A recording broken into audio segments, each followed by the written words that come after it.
السلام علیکم ورحمۃ اللہ تعالی وبرکاتہ۔ معزز سامعین و ناظرین، آج میں آپ کو سندھی زبان کے بارے بتاؤں گا۔ سندھی پاکستان کے صوبہ سندھ کے لوگوں کی زبان ہے۔ اس میں ترکی، سنسکرت، یونانی، ایرانی اور دراوڑی زبان کے الفاظ بھی شامل ہیں۔ سندھی عام طور پر ترمیم شدہ عربی رسم الخط میں لکھی جاتی ہے۔ سندھی کے مختلف لہجے ہیں جن میں لاڑی، تھری، فکری، گنداوی، لاسی اور وچولی وغیرہ زیادہ مشہور ہیں۔ جنوبی سندھ میں بولی جانے والی سندھی کا جو لہجہ ہے وہ لاری کہلاتا ہے۔ بلوچستان کے ضلع لسبیلا میں لاسی بولی جاتی ہے۔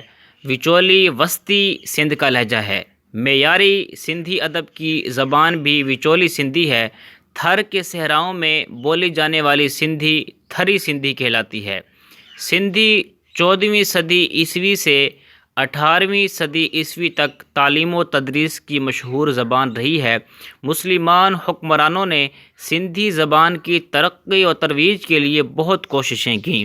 عربی زبان کے بعد دوسرا درجہ سندھی زبان کو دیا گیا۔ قرآن پاک کا ترجمہ سب سے پہلے سندھی زبان میں کیا گیا۔ سندھی زبان میں اسلامی ادب اور صوفیانہ شاعری کا وسیع ذخیرہ موجود ہے۔ شاہ عبد اللطیف بھٹائی رحمۃ اللہ علیہ اور سچل سرمست رحمۃ اللہ علیہ سندھی زبان کے عظیم شعراء میں سے ہیں۔ صوبہ سندھ میں تعلیمی اداروں، دفاتر اور عدالتوں میں بڑے پیمانوں پر سندھی زبان استعمال ہوتی ہے۔